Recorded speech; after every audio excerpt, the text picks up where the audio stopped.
కాబట్టి ఎట్టి పరిస్థితుల్లో మనము ఏం కావద్దు, మనకు గర్వం రావద్దు. గర్వం మాటలు అసలే రావద్దు.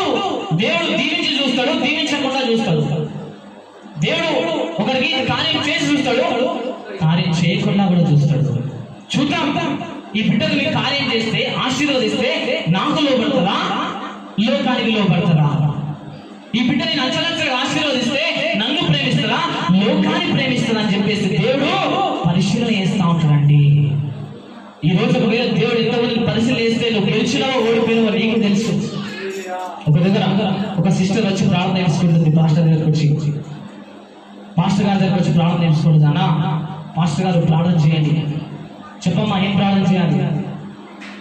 మాకున్న ఆస్తులన్నీ నాశనం కావాలన్నా, హల్లెలూయా.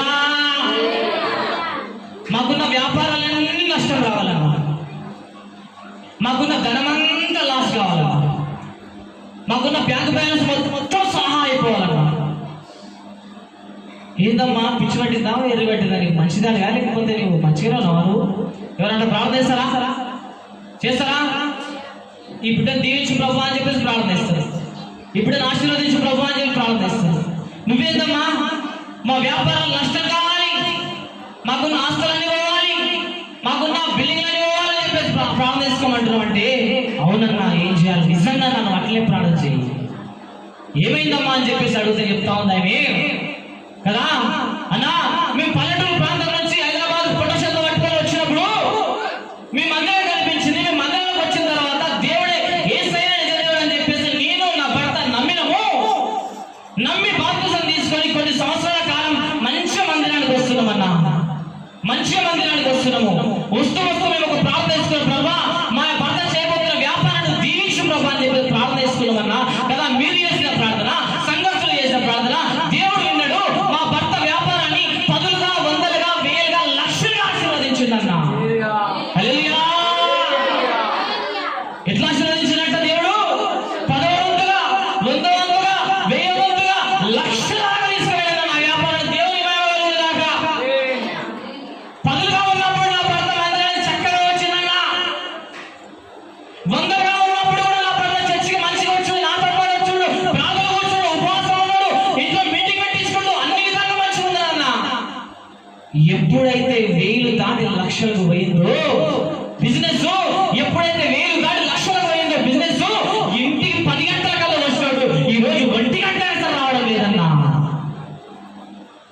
ఆదివారం ఖచ్చితంగా చర్చికి వచ్చిన నా భర్త నెలకు ఒకసారి మందిరం చూడడం లేదన్నా. ప్రతి నెల మా ఇంట్లో 3 రోజులు, 2 రోజులు, 1 రోజు మీటింగ్ పెట్టించుకునే నా భర్త ప్రార్థన పరితపించిపోయింది. నా భర్త ప్రార్థన అనే మాటలే బంగారం అయిపోయిందన్నా. దానికి తోడుగా ఏమైపోయిందో తెలుసా? నన్ను నా పిల్లల్ని వదిలేసి ఆశీర్వదించిన దేవుని కూడా వదిలేసి, ప్రార్థించిన మిమ్మల్ని కూడా వదిలేసి, మా ఆయన ఏం తెలుసా, ఆ పైసా మోజులు పడి పక్కతో దక్కి నాకు వ్యతిరేకంగా వేరే సంతానం పెట్టిందన్నా అని చెప్పేసి అంటా ఉన్నట్ట. హల్లెలూయా. ఏమైపోయింది?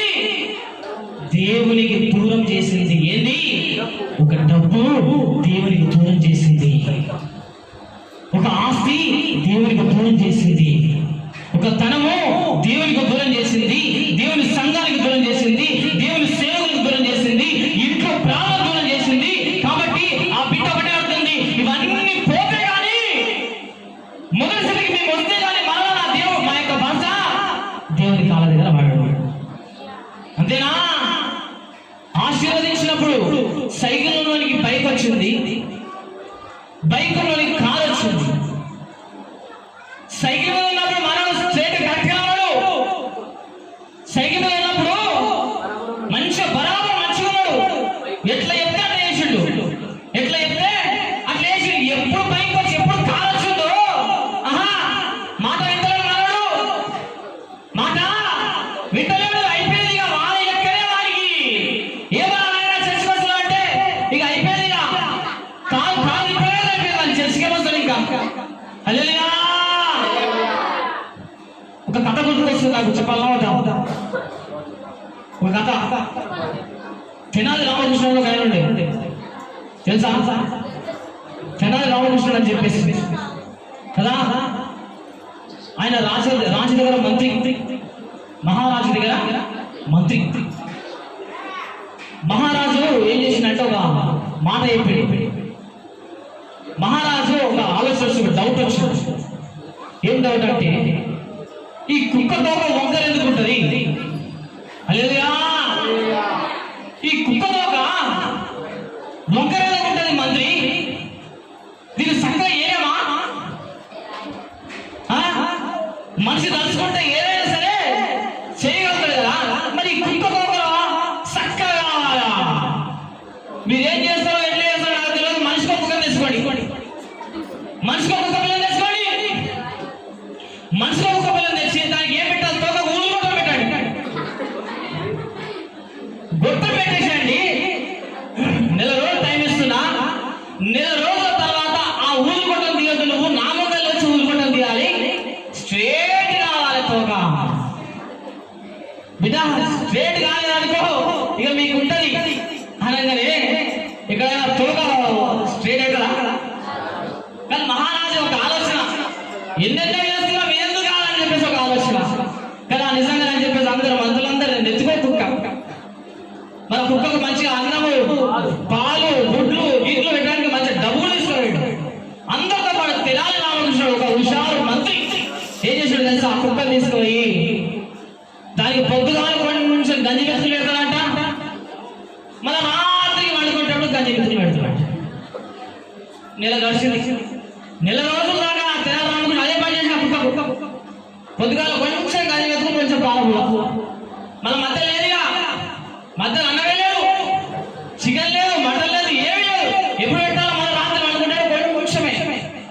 ఇక అన్ని కుక్కలు తీసుకెళ్ళొచ్చారు. అన్ని కుక్కలు తీసుకెళ్ళొస్తే ఒక్కో కుక్క, అందరు కుక్కలు మంచిగా గట్టిగా బలంగానే అంట, గట్టిగా నెలంతా తినేగా బాగా కదా. ఒక్కొక్కడు ఏం చేస్తారంట, మహారాజా చూడు నా కుక్కతో నాకు తెలిసి చక్కగా అయింది మహారాజా అని చెప్పేసి ఊరు కూడా అనిపిస్తే నెల రోజులుగా చక్కగా తోక కాస్త ఏమైనా మళ్ళా ఒకరైపోయింది. అరే అన్ని కుక్కలతో ఏమైపోయింది?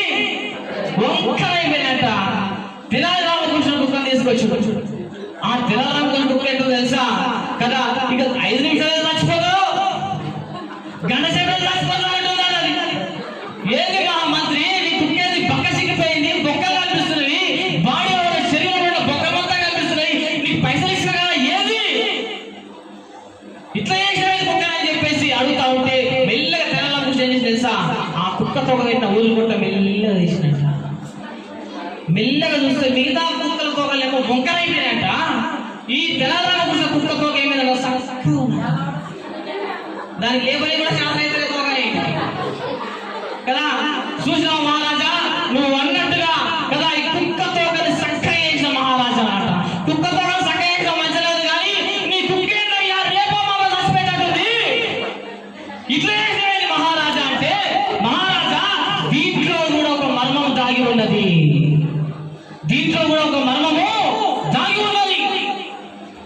ఈ మనుషులు ఉన్నారు చూడండి, ఈ మనుషులు ఉన్నారు చూడండి, అవసరం ఉన్నప్పుడు కుక్కతో వాళ్ళకి చక్కగా ఉండే నమస్కారం చేస్తారు. అయ్యా నువ్వే దిక్కు అంటారు. ఈ మనుషులు అవసరం ఉన్నప్పుడు కుక్కతో వాళ్ళకి చక్కగా ఉండి సాగిన పడి నీకు దండం పెడతాయి కదా, 1,00,000 రూపాయలు ఇప్పియమంట, నీకు దండం పెడతాయి కదా, సంతకం చేయమంట, నీ పుణ్యం అంటది ఎలా నాలుకోవా అంటారు.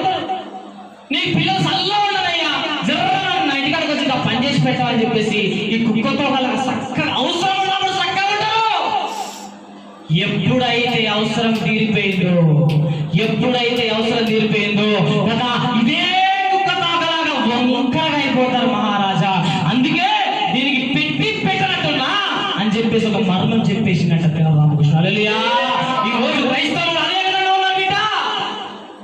కార్యం రాకముందేమో కుక్కతో లాగా వచ్చేది తెలుసా, సాగిన వరకు నమస్కారం చేస్తున్నారు దేవుని మందిరంలో. దేవా నా కార్యం చేయవా, దేవా నా అప్పు దేవా, దేవా నా పెళ్ళాన్ని మార్చుకోవా, దేవా నా మోయి మార్చుకోవా, దేవా నా దీవించవా, దేవా నా ఆశీర్వదించవా, అయ్యా నా కొడుకు మారాలి, అయ్యా నా పిల్లలు మారాలి, నా సంతానం మంచిగా ఉండాలి, అన్ని కట్టెక్కించిన తర్వాత అదే కుక్కతో లాగా ఏమైతుందో తెలుసా,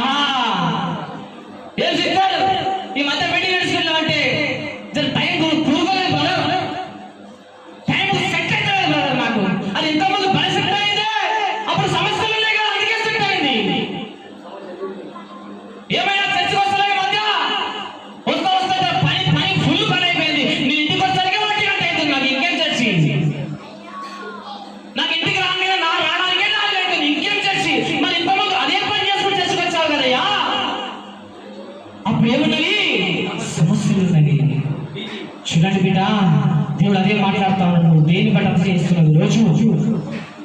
దేవుడు ఆశీర్వదించి చూస్తాడు, ఆశీర్వదించకుండా చూస్తాడు. ఆశీర్వదించకపోయినా